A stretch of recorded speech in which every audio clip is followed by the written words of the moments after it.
There are a ton of industries that deal with seasonality. Real estate is certainly on that list.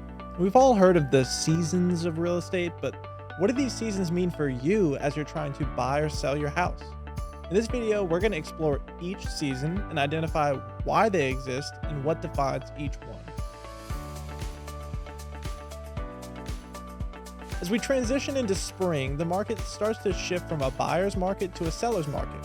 With the busy holidays out of the way and temperatures starting to rise, more people start looking to make a move. This creates more competition amongst potential buyers. The springtime presents an excellent opportunity for homeowners that might have withdrawn a winter listing or were thinking about selling their home during the previous year. Now you can take advantage of this increased buyer demand and get a good deal. During summertime, we often see home prices increase due to a surge in buyer activity. Now that kids are on summer vacation, it's a perfect time for parents to make a move with their family to a new area without too much disruption.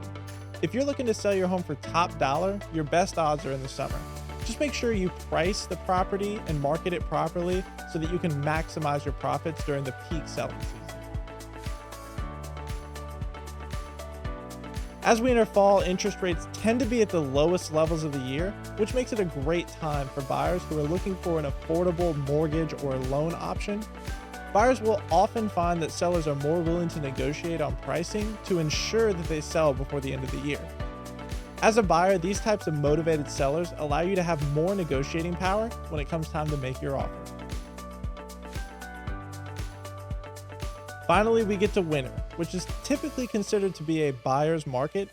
With school in full swing and several big holidays taking up people's time, the real estate market cools off significantly. In the winter, competition amongst buyers is lower, but low demand and highly motivated sellers create a situation where you could get a really good deal on a property. That's why real estate investors tend to be the most active in the winter.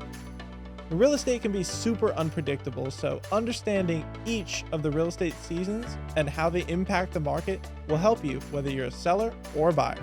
And if you like this video, hit that thumbs up button. Make sure to like and subscribe for more great content like this.